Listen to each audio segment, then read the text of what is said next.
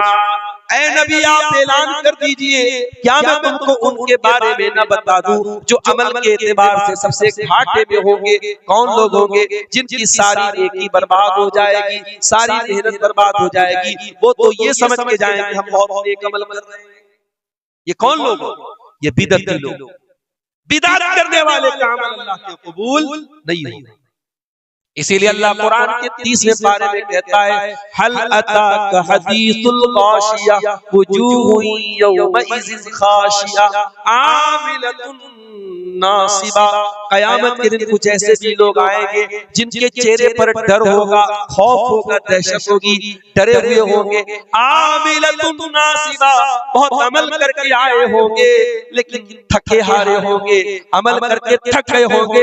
तस्ला नारन हामिया, भड़कती हुई जहन्नम की आग में डाले जाएंगे। अमल करके आएंगे मगर जहन्नम की आग में डाले जाएंगे। क्यों? क्योंकि अमल बगैर दलील के था, अमल के ऊपर मोहम्मद अकरम की मुहर नहीं थी। ये नोटबंदी का वाकया किस समय हुआ? 19 में हुआ था, 18 में, 17 में।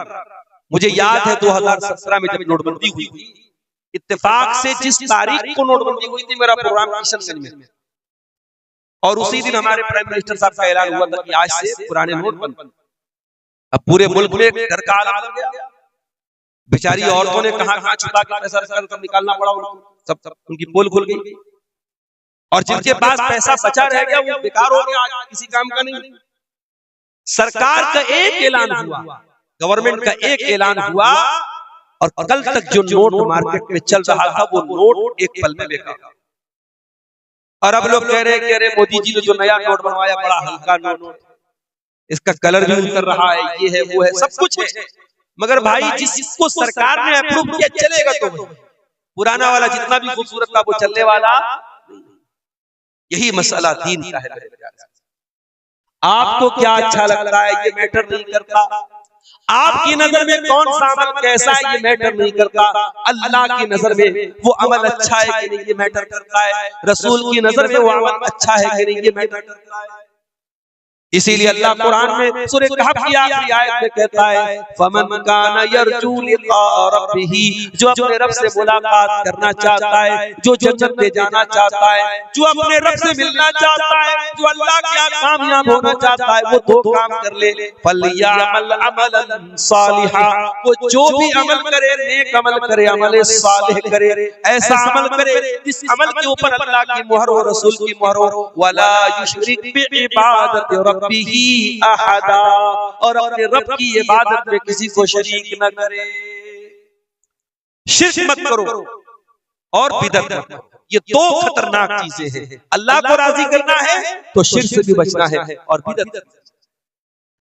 तो अल्लाह ने फरमाया गैरिल मग़दूबि अलैहिम वलद्दालीन, ऐ अल्लाह हमें उनके रास्ते पर भी तू न चला जिनके पास इल्म था लेकिन अमल नहीं था, वलद्दालीन, और उनके रास्ते पर भी तू न चला जिनके यहाँ अमल था मगर इल्म के बगैर था। इसीलिए मेरे भाई हम ये कहते हैं इल्म हासिल करो, इल्म हासिल करो, और इल्म कहाँ से हासिल करोगे, माफ करना, इल्म हासिल करना है तो इन्हीं उलमा से सीखना पड़ेगा, इल्म हासिल करना है तो इन्हीं मदरसों में आपको इल्म मिलेगा। यही कुरान के हाफिज, कुरान के आलिम, कुरान के कारी आपको कुरान पढ़ना सिखाएंगे, यही से आपको हदीसें पढ़ना सिखा, हदीसों का इल्म आपको मिलेगा, कुरान और हदीस का इल्म आज भी आपको इन्हीं मदरसों में। और याद रखो, कोई सूटेड बूटेड होकर के आ जाए, कोई फर्राटेदार इंग्लिश बोलने लगे और आप ला करके जल्दी से उसको माइक दे देगी, साहब ये तो बड़ा सूट पहन के आया है, बड़ी फर्राटेदार इंग्लिश बोल रहा है। नहीं, आपका स्टेज, आपका माइक, इसका भी एक वकार है। और मैं अक्सर सीमांचल के जलसों में बोलता हूँ, मुझे बहुत अफसोस होता है, अभी आपके इसी अररिया के इलाके का एक मौलवी वो बाकायदा तकरीर में कह रहा है कि मोहम्मद बिन सलमान साहब मेरा वीजा नहीं पास कर रहे हैं, मैंने उनके खिलाफ बोल दिया है, वो मेरा वीजा नहीं पास। अबे जाहिल, झूठे मक्कार, कितना बड़ा फ्रॉड, कितना बड़ा झूठा है। पहली बात तो तू झूठ बोलता है, सऊदी हुकूमत के खिलाफ जहर उगलता है, और उसके बाद इस तरीके की कहानी सुनाता, तेरे जैसे न जाने कितने पड़े तुझे वो वीजा नहीं देंगे उम्रा के लिए, और तू ये समझता है कि सामने पब्लिक जो बैठी है वो जाहिल गवाह पब्लिक के जो चाहे सुनाता। इसीलिए मैं अपने अहले हदीस भाइयों से कहता हूँ, और आपके इस सीमांचल के इलाके में खास तौर से मैं कहता हूं कि अल्लाह के वास्ते आप अपने उन उलमा को दावत दो जो किताब सुन्नत के जानकार हैं। हर अरे गैर को स्टेज पर दावत दो, मेरे साथ खुराफात बकने वाले, झूठ बोलने वाले, मनगढ़ंत रिवायतें बयान करने वाले, किस्से कहानी बयान करने वाले आपके स्टेज पर नहीं आने चाहिए। इस स्टेज का एक वकार है, इस स्टेज की हुर्मत है, उसको पामाल मत होने देना। मेरे साथ इल्म सीखना है तो मुहद्दिसीन ने क्यों नहीं सबसे हदीस ली, उनका क्यों सही और ज़ईफ का फर्क, क्यों हदीसों में सही और ज़ईफ का फर्क किया जाता था। अगर आपके स्टेज पर हर आदमी आ सकता है, कोई भी बयान कर सकता है, कोई शायर आकर उल्टी सीधी शायरी पढ़ सकता है, तो माफ करना ये स्टेज अहले हदीस का स्टेज नहीं। अल्लाह के प्यारे नबी फरमाते हैं इन्नल्लाह ला यक़बिज़ुल इल्मा इंतिज़ाअन यंतज़िहु मिनल इबाद, क़यामत के पहले कैसा दौर आएगा, अल्लाह ताला दुनिया से इल्म को उठा लेगा। सवाल पैदा हुआ, इल्म कैसे उठेगा? क्या किताबें खत्म हो जाएंगी? क्या मदरसे बंद हो जाएंगे? क्या लाइब्रेरियां बंद हो जाएंगी? फरमाया नहीं, लाइब्रेरी भी मौजूद होगी, किताबें भी होंगी, लेकिन अल्लाह ताला उलमा को उठा लेगा। उलमा दुनिया से धीरे धीरे चले जाएंगे, हत्ता इज़ा लम युब्क़ि आलिमन, यहाँ तक कि जब उलमा चले जाएंगे, इत्तख़ज़त नासु रुऊसन जुहाला, लोग जाहिलों को मुफ्ती बना लेंगे, लोग जाहिलों को स्टेज, मैं आज के ज़माने में तर्जुमा कर रहा हूँ, लोग स्टेज दे देंगे जाहिलों को, जाहिल मसला बयान करेगा, जाहिल हलाल बयान करेगा, जाहिल हराम बयान करेगा। अरे जो खुद कुरान और हदीस का जानकार वो आपको हलाल वो मसला बता रहा है। ऐसा आदमी जब मसला बताएगा तो क्या करेगा? फज़ल्लू व दल्लू, खुद भी गुमराह होगा, दूसरों को भी गुमराह करेगा। इसलिए उलमा से इल्म हासिल करो और इल्म हासिल करो मेरे प्यारे। आज इतना बड़ा इलाका है, आज सर्वे करके जाके देख लेना। मैं तो रात में तकरीर करता हूँ, सुबह निकल जाता हूँ। मौलाना हुसैन साहब आपसे बड़ी जिम्मेदारी के साथ कहता हूँ, जाओ जरा गांव-गांव सर्वे करके खाली इतना पता लगा लो कितने लोगों को जनाजे की नमाज की दुआएं आती, जो जलसे में सबसे आगे आगे रहते थे, जिनके मोबाइल पर उलमा के बयानात मौजूद थे, उनको भी जनाजे की नमाज का तरीका नहीं आता, जनाजे की नमाज की दुआएं नहीं आती। कितने अफसोस की बात, बाप मर गया, बेटा खड़ा होकर जनाजे की नमाज पढ़ रहा है, वो इस काबिल भी नहीं है अपने बेटे की जनाजे की, अपने बाप की जनाजे की नमाज पढ़ सके। मेरे भाई, इससे तो बेहतर तक कि हम औलाद वाले होकर के क्या फायदा? हमारी औलाद हमारे लिए जनाजे की नमाज न पढ़ सके, हमारी औलाद हमारे मरने के बाद हमारे लिए मग़फ़िरत की दुआ न कर सके। मेरे प्यारे साथियों, अपने बच्चों में से एक बच्चे को कम से कम आलिम बना दो, एक बच्ची को आलिमा बना दो, कम से कम सारे बच्चे दुनियादारी में लग जाएं। एक बेटा आपका ऐसा तो हो जब वो हाथ उठाए तो अपने बाप के लिए दुआ करे, रब्बिरहम्हुमा कमा रब्बयानी सगीरा।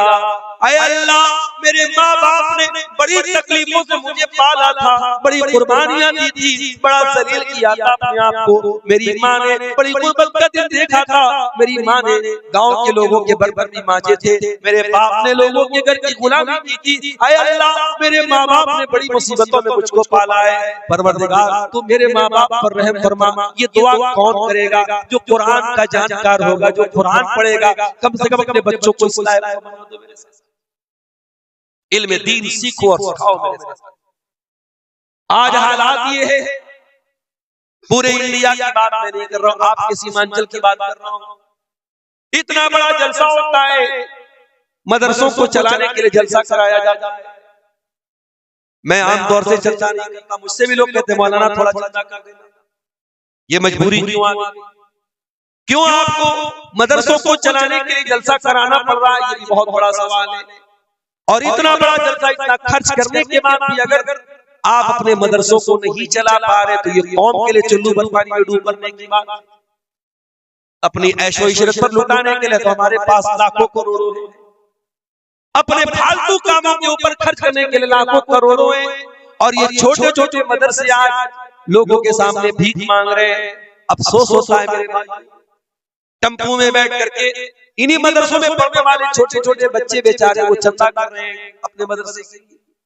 इन्हीं मदरसों में पढ़ाने वाले प्राइवेट टीचर, उनको मदरसे का सेक्रेटरी कहता है जाओ चंदा करके लाना, तब तुमको तुम्हारी तनख्वाह देंगे। 5-6 हजार की तनख्वाह पाने के लिए वो बेचारा, वो प्राइवेट टीचर, वो प्राइवेट पढ़ाने वाला मौलवी बेचारा गांव गांव घूम करके धान उतारता है, चंदा उतारता है, तब जाकर उसकी तनख्वाह का इंतजाम होता है। ऐसा क्यों हो रहा है मेरे साथ? क्या ये उलमा की तहकीर नहीं है? क्या ये उलमा की तौहीन नहीं है? क्या आज आपने अपने उलमा को भिखारी बना के रख डाला है? मेरे भाइयों, होना तो ये चाहिए था कि इन उलमा के आपके दरवाजे तक पहुंचने की नौबत ही ना आती, आप खुद उन तक पहुंच के जाते। मौलाना, मुझे अल्लाह ने लाखों का मालिक बनाया है, ये मेरे माल की ज़कात है, इस माल की ज़कात में से मैं आपके मदरसे को भी दे रहा हूँ, मैं इन गरीब बच्चों के ऊपर भी खर्च कर रहा हूँ, मैं इन यतीम बच्चों के ऊपर भी खर्च कर रहा हूँ। होना तो ये चाहिए, मगर हो क्या रहा है कि ज़कात देने के लिए भी आज हम ये चाहते हैं कि लोग भिखारी बन के हमारे दरवाजे। इसीलिए मैं अक्सर कहता हूं कि हमें सिस्टम को बदलना पड़ेगा, हमें सिस्टम को बदलना पड़ेगा। ज़कात देने का जो तरीका हमारे यहाँ है, इस तरीके को हमें बदलना पड़ेगा। ये ज़कात देने का सही तरीका नहीं। मेरे अजीजों, मेरे प्यारे भाइयों, इल्म की कदर करो, उलमा की कदर करो। प्यारे नबी ने हमको ये सबक भी दिया है, अपने बच्चों का हक कुर्बान करके दीन सीखने वाले बच्चों की कदर करो। आज आप कभी मदरसों के हॉस्टल में जाके देखिए, छोटे छोटे बच्चे जो पढ़ते हैं बेचारे, इन छोटे छोटे बच्चों पर जिम्मेदारियों का कितना पहाड़ आ जाता है। आपका बच्चा जहाँ जाए वहाँ खेल रहा है, कपड़े मैले हो जाते हैं, घर में आता है उसकी माँ उसके कपड़े धुल रही है। मदरसों में पढ़ने वाले छोटे छोटे बच्चे ये बहुत सोच समझ के खेलते हैं, कपड़ा ज्यादा गंदा हो जाएगा तो धुलना तो हम ही को है।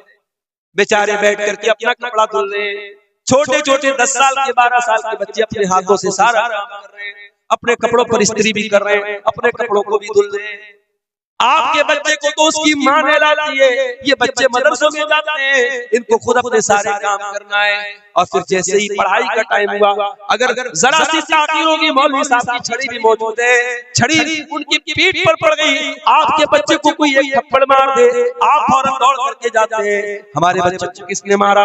वो बच्चा जो हॉस्टल में गया है, माँ बाप की नजरों से दूर है, उसको डिसिप्लिन में रखने के लिए कभी उस्ताद ने मार भी दिया, कभी उसकी पीठ पे 2-4 छड़ी पड़ गई, वो बेचारा रो तो देता है, उसकी आंखों से आंसू तो आ जाते हैं, मगर न माँ उसके पास है न बाप उसके पास है, वो शिकायत कर सके, वो अपने दिल के दर्द का इजहार कर सके। इतनी कुर्बानियों के बाद, और आपके गांव में तो जागीरों का भी निजाम है, घर घर जाकर ये बच्चे टिफिन लेकर के जाते हैं, भिखारी बन के उनको खाना मिलता है, फिर वो खाना खा के बेचारे बच्चे पढ़ते हैं। कितने मदरसे ऐसे जहां बकबक नहीं है और जागीर का निजाम है, और बच्चे उसी सिस्टम से खाना खाते और फिर पढ़ लिख करके वो आलिम बनते। इतनी कुर्बानियों के बाद से कोई इंसान आलिम बनता है। मेरे भाइयों, उस आलिम की कदर किया करो। मैं ये नहीं कहता उसको फरिश्ता मान लो, हाँ वो भी इंसान है, वो भी इंसान है, तुमसे गलती होती तो उससे भी हो सकती है, तुम्हारे कदम बहकते तो उससे भी बहक सकते हैं। अगर उससे गलती भी हो जाए, उससे अगर गलत काम भी हो जाए, मैं ये नहीं कहता कि आलिम की गलती को नजरअंदाज कर दिया जाए, मगर हाँ कम से कम एक आलिम का जो मकाम है उसका लिहाज रखा जाए। कोई ऐसा काम न किया जाए कि दुनिया उलमा से बदतर हो जाए, दुनिया उलमा से बदगुमान हो जाए। अपने उलमा को उनका मकाम दो, उनका हक दो मेरे प्यारे साथी। इसीलिए अल्लाह के प्यारे नबी फरमाते हैं, मन सलक तरीक़न यतलुबु फीहि इल्मन सहलल्लाहु लहु तरीक़न इलल जन्ना। जो इल्म दीन सीखने के लिए घर से निकलता है वो जन्नत के रास्ते पे जाता है, वो जन्नत के रास्ते पे चल रहा है। व इन्नल आलिम ला यस्तगफिरु लहु मन फिस समावाति वल अर्ज़ि। और आलिम के लिए जमीन व आसमान की तमाम मखलूकात मग़फ़िरत की दुआएं करती हैं, हत्तल हीतान फिल मा, यहां तक कि पानी की मछलियां भी आलिम के लिए मग़फ़िरत की दुआ करती है।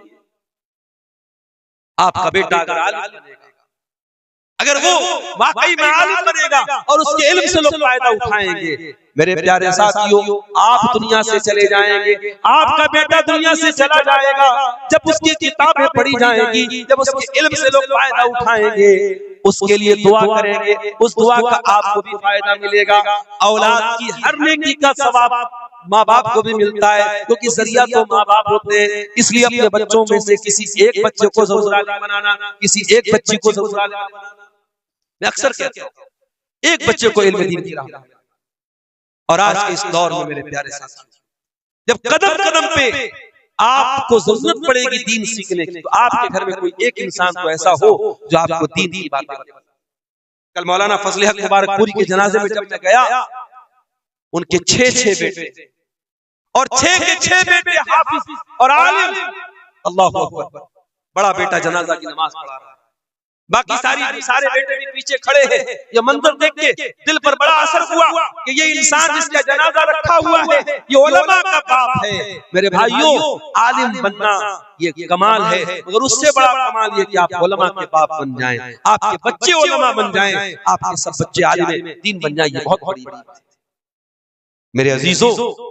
इस दौर में जब हम ये देख रहे हैं कि अल्लाह तबारक व तआला हमसे नाराज है, हमें इन बातों का ख्याल करने की जरूरत है। और एक आखिरी बात बयान करके बात खत्म करूंगा कि आज हमारी तबाही और बर्बादी की एक बहुत बड़ी वजह जो मुझे समझ में आती है कि हम पूरी तरीके से दुनिया परस्त बन चुके, दुनियादार बन चुके हैं, दुनिया के नशे में डूबे हुए।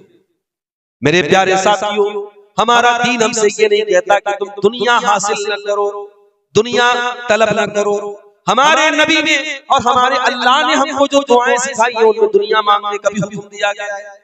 कुरान में सबसे बेहतरीन दुआ क्या सिखाई गई है? और रब्बना आतिना फिद दुनिया हसना व फिल आखिरति हसना व क़िना अज़ाबन नार। ऐ परवरदिगार, हमको दुनिया की भलाई भी अता फरमा और आखिरत की भलाई भी अता फरमा और जहन्नम की आग से हमको बचा। हमारे प्यारे नबी क्या दुआ किया करते थे? अल्लाहुम्मा अस्लिह ली दीनी अल्लज़ी हुवा इस्मतु अमरी।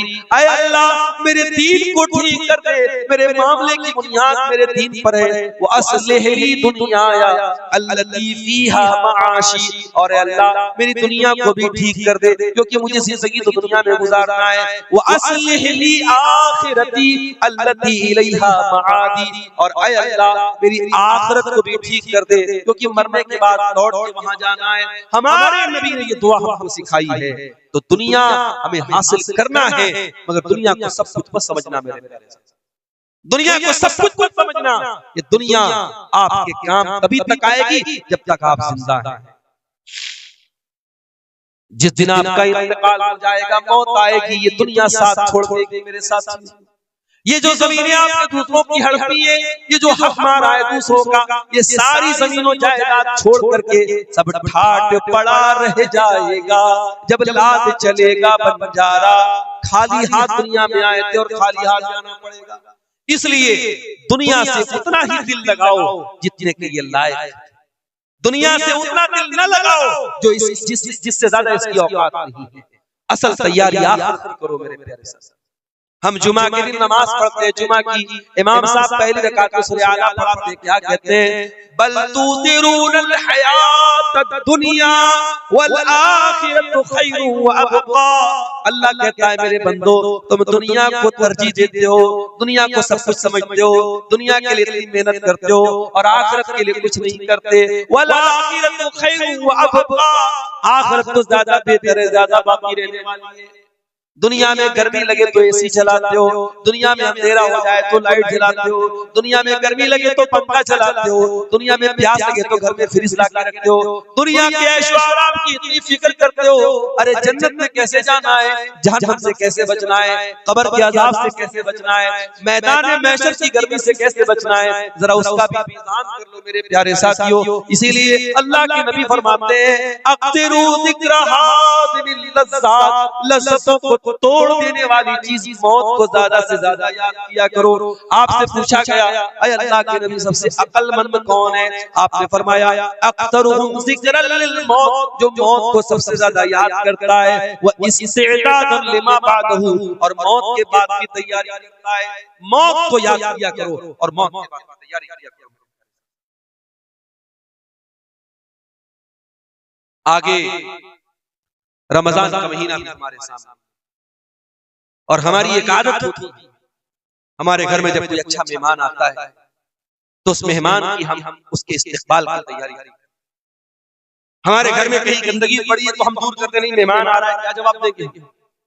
अच्छा बिस्तर बिछाते हैं, अच्छा बर्तन में खाना लाते हैं, आप मेहमान की इज्जत करते हैं। रमजान भी एक बहुत ही खुशनसीब और बहुत मुअज़्ज़ज़ मेहमान बनके हमारे घर में आने वाला है।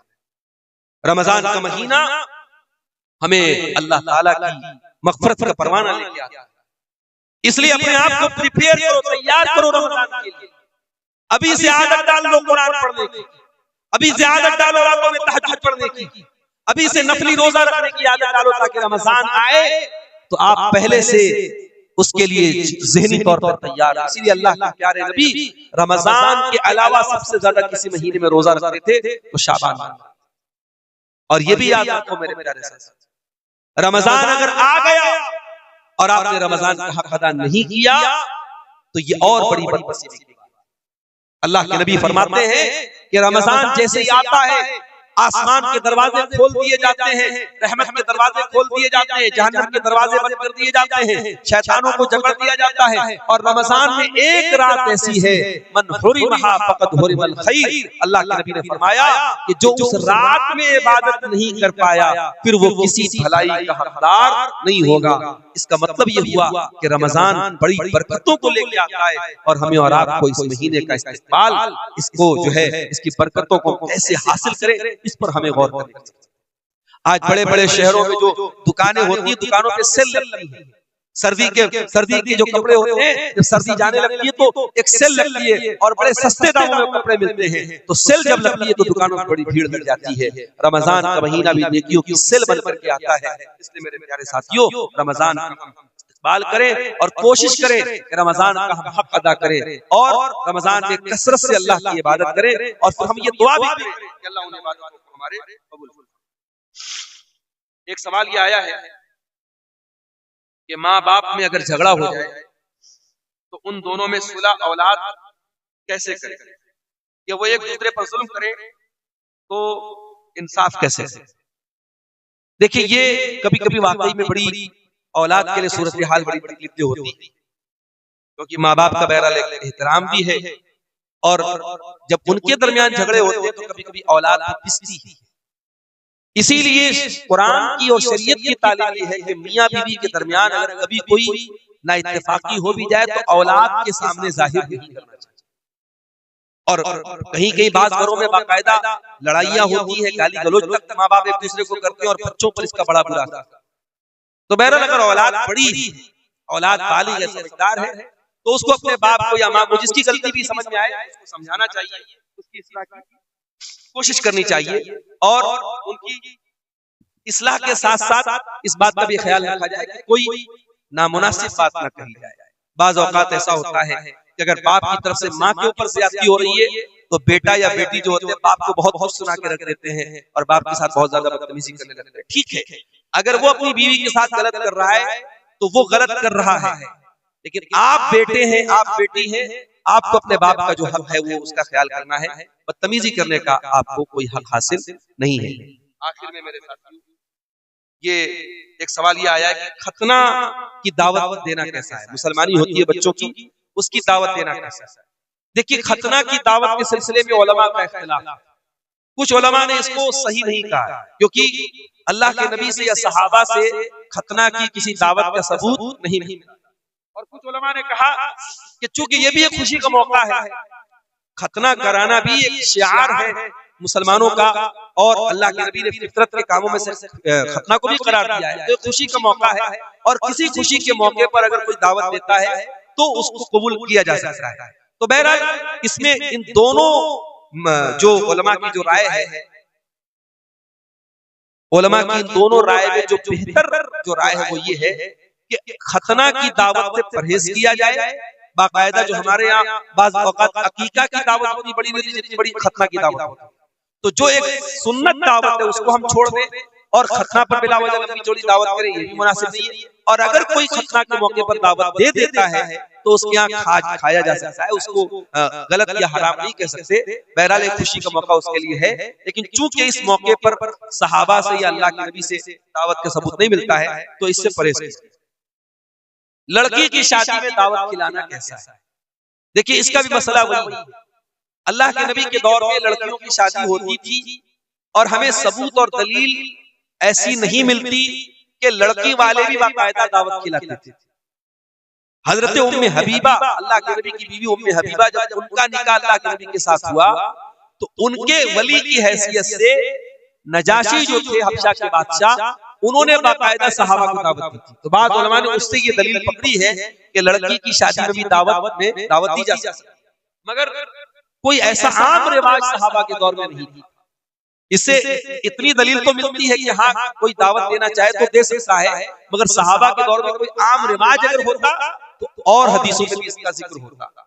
और आज के दौर में हम खास तौर से ये देखते हैं कि लड़की की शादी में जो दावत होती है, मैं बहुत सारे लोगों को ऐसे जानता हूँ जो बाकायदा ज़कात की रकम उतारते हैं, लोगों से मदद मांगते हैं और फिर वो 400-400 लोगों को खाना खिलाते हैं और 2-3 तरीके का आइटम खिलाते हैं।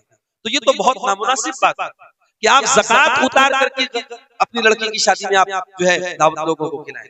तो असल तो यही है कि शरीयत में लड़के के ऊपर वलीमा की दावत, लड़की के घर वालों के ऊपर किसी दावत की जिम्मेदारी शरीयत ने नहीं डाली। अलबत्ता अगर कोई लड़की का बाप साहिब हैसियत है, अगर वो अपने कुछ मेहमानों को 100-200 मेहमानों को, तो जो भी उसके मेहमान है, अगर वो खाना खिला रहा है, दावत दे रहा है, तो हम उसको नाजायज तो नहीं कह सकते, गलत तो नहीं कह सकते, लेकिन अगर इसको एक रिवाज बना दिया जाए और जरूरी बना दिया जाए और उसकी वजह से गरीब और मिडिल क्लास के लोगों को हर हाल में दावत देनी पड़े, तो इस दावत को भी हमें रोकना चाहिए।